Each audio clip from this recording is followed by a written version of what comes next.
నమస్కారం నా పేరు బాలా బీసీఎన్ న్యూస్ కి స్వాగతం ముందుగా ముఖ్యాంశాలు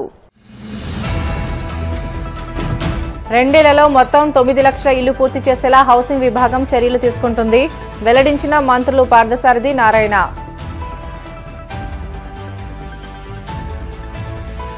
వివేక హత్య కేసు దర్యాప్తు ఆగిపోవడంపై బీటెక్ రవి కీలక వ్యాఖ్యలు సుప్రీంకోర్టు గడువు పొడిగిస్తేనే హత్య వెనుక పెద్ద కుట్ర బయటపడుతుందని వెల్లడి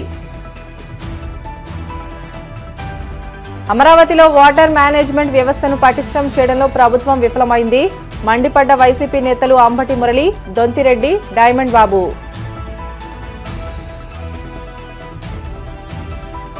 జైల్లో ఉన్నవారు ప్రధాని సీఎం మంత్రులుగా కొనసాగకుండా కొత్త బిల్లులు లోక్సభలో 3 రాజ్యాంగ సవరణ బిల్లులను ప్రవేశపెట్టిన అమిత్ షా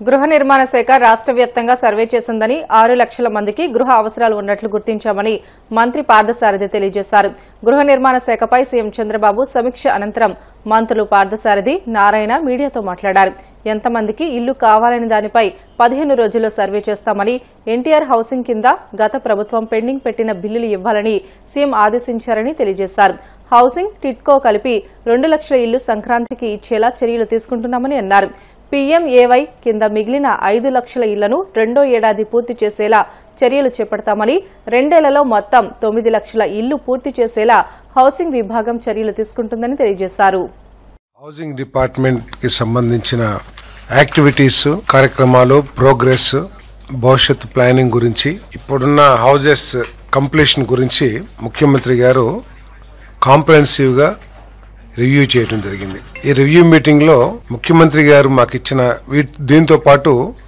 మరి మున్సిపల్ అడ్మినిస్ట్రేషన్ ఎంఏయుడికి సంబంధించిన టిట్కో హౌసెస్ గురించి కూడా రివ్యూ చేయడం జరిగింది హౌసింగ్ డిపార్ట్మెంట్ కి సంబంధించి ముఖ్యంగా మాకు ముఖ్యమంత్రి గారు ఇచ్చిన సూచన ఏమిటంటే 2029 కల్లా అర్హులైన పేదవాళ్ళందరికీ కూడా ఇల్లు నిర్మాణం చేసి ఇవ్వాలి అనే లక్ష్యంతో పనిచేయాలని చెప్పేసి మాకు చాలా స్పష్టంగా ఆదేశాలు ఇవ్వడం జరిగింది కూటమి ప్రభుత్వం వచ్చిన తర్వాత ఇప్పటి వరకు హౌసింగ్ డిపార్ట్మెంట్ లో 2.81 lakhs హౌసెస్ కంప్లీట్ చేయడం జరిగింది సెప్టెంబర్ 15th కల్లా 3 లక్షలు పూర్తి చేసి ముఖ్యమంత్రి గారి చేతుల మీదుగా వీటన్నిటిని కూడా ఇనాగ్రేట్ చేసే కార్యక్రమాన్ని చేయాలని చెప్పేసి కూడా ఈ సమావేశంలో రివ్యూ మీటింగ్ లో నిర్ణయించడం జరిగిందని చెప్పేసి మనం చేస్తాం అర్బన్ లో శాంక్షన్ అయిన 40,000 హౌసెస్ PMAY 2లో భాగంగా శాంక్షన్ అయిన 40,000 హౌసెస్ కూడా శాంక్షన్ లెటర్స్ ఇవ్వడం జరుగుతుందని చెప్పేసి మనం చేస్తా ఉన్నాను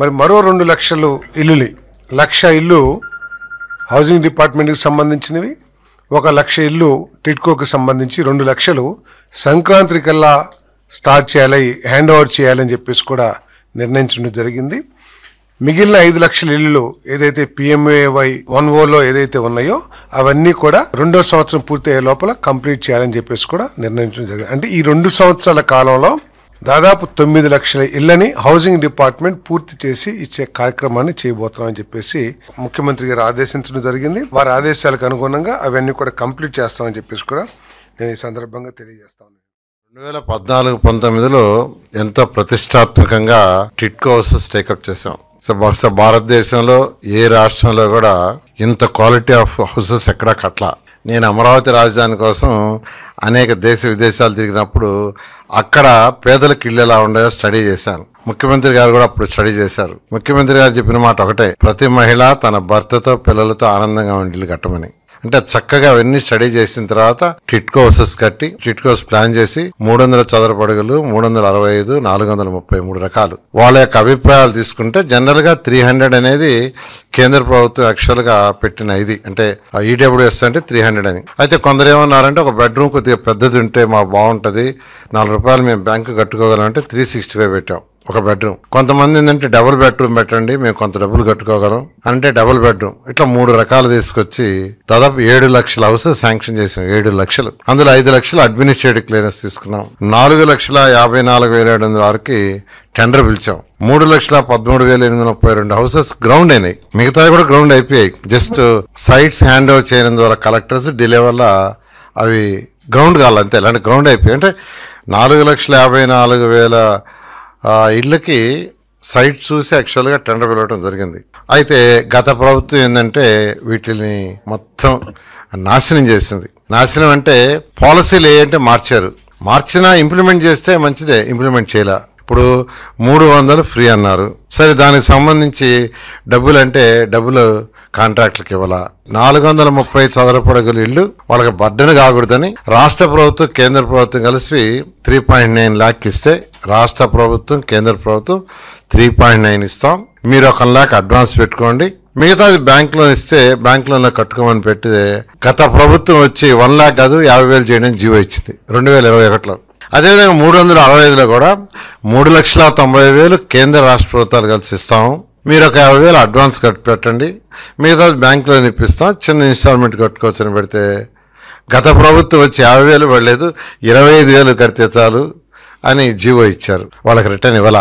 ఎక్కడికి పోయినా ఈరోజు మాకు డబ్బులు వెనక్కి అంటున్నారు. 2021లో జీవో ఇచ్చారు. ఇలా గత ప్రభుత్వం అన్ని అవకతవకలే, ఏది కూడా సక్రమంగా చేయలే.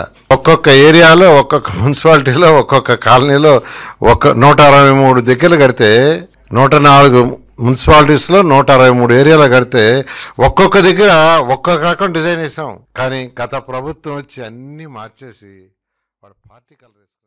మాజీ మంత్రి వైఎస్ వివేకానందరెడ్డి హత్య కేసు దర్యాప్తులో స్తబ్దత నెలకొనడంపై తీవ్ర అనుమానాలు వ్యక్తమవుతున్నాయని టీడీపీ నేత బీటెక్ రవి ఆరోపించారు.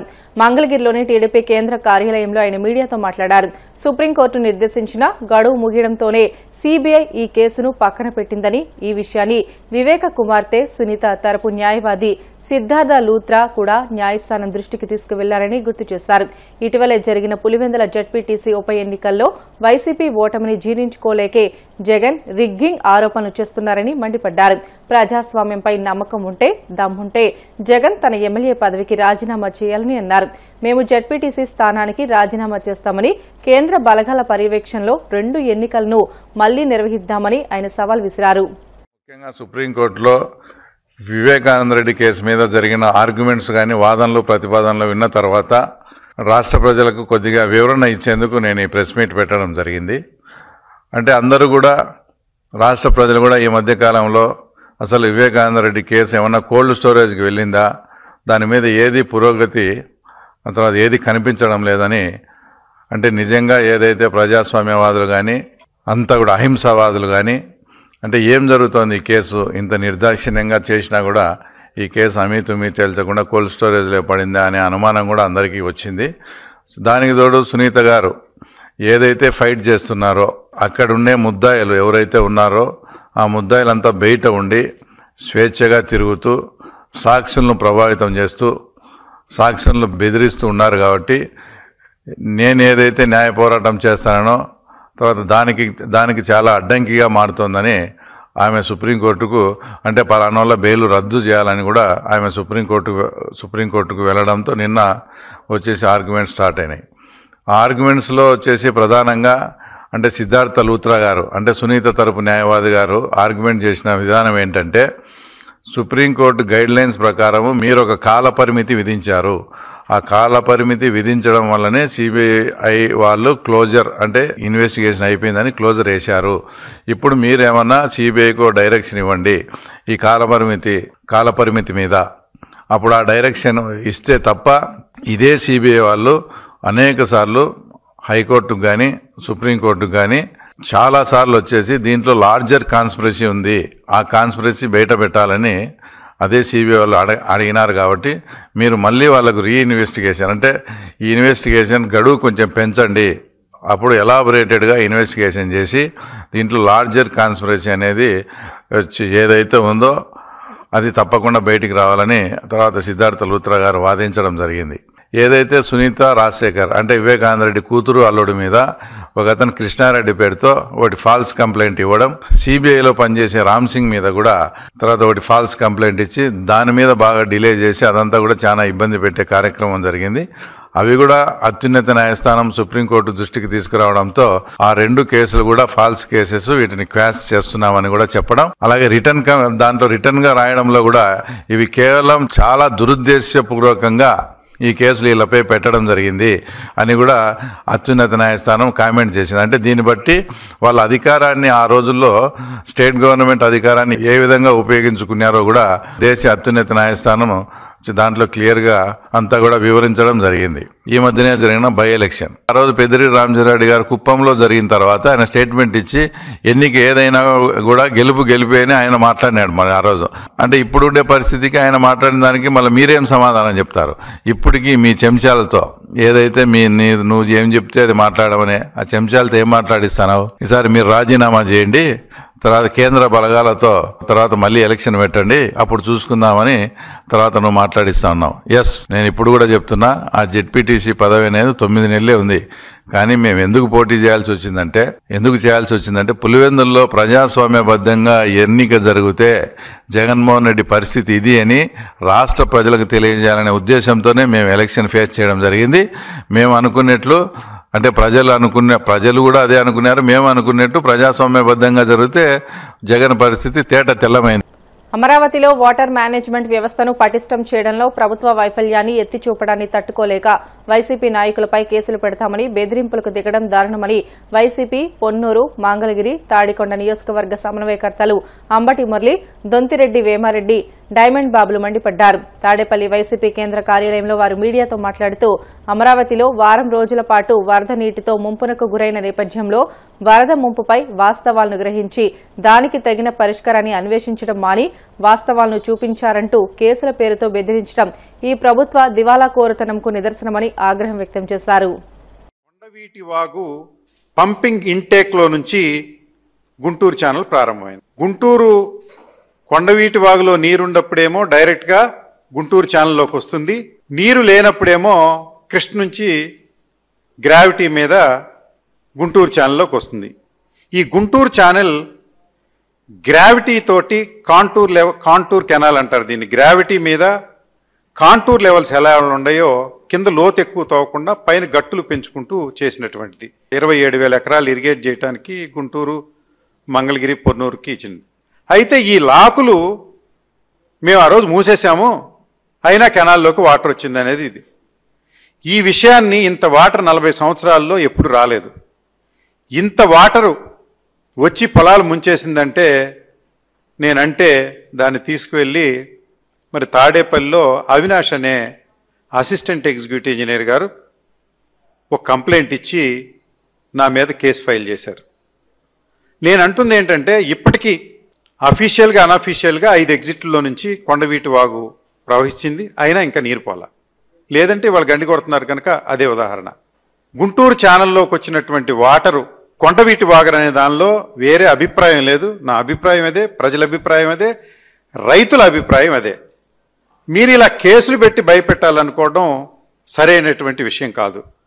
వైఎస్ఆర్ కాంగ్రెస్ పార్టీ మీరు రాజధాని నిర్మించడానికి మీరు అక్కడేదో నిర్మిస్తున్నారు, ఆ కట్టడాలేదో వాటి ఫలితాలేవో రాబోయే రోజుల్లో కనిపిస్తాయి కనుక ప్రస్తుతం వాటర్ మేనేజ్మెంట్ వ్యవస్థని సరిదిద్దకుండా, వాటర్ మేనేజ్మెంట్ వ్యవస్థని సక్రమ మార్గంలో పెట్టుకోకుండా కట్టడాలు కట్టడం వల్ల ఉపయోగం లేదు.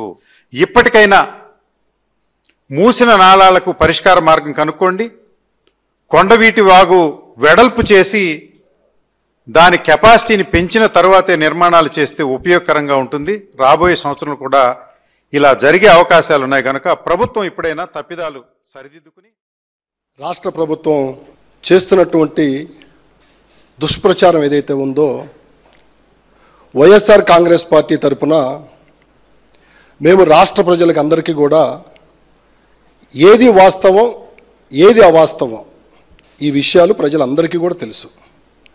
ఎందుకు నేను ఈ మాట చెప్తున్నానంటే 2014లో రాజధానికి సంబంధించినటువంటి ప్రణాళికలు సిద్ధం చేశారు. మీరు ప్రణాళికలు సిద్ధం చేసినటువంటి అంశాలు 2019 వరకు ఏం చేశారో రాష్ట్ర ప్రజలందరూ చూశారు. 2024లో మీరు మళ్ళా అధికారంలోకి వచ్చిన తర్వాత కూడా ఇవాళ కూడా ఏం చేస్తున్నారో చూస్తూ ఉన్నారు. ఇవాళ తెలుగుదేశం పార్టీకి అధికార పార్టీకి సంబంధించినటువంటి మీడియా ఛానల్స్,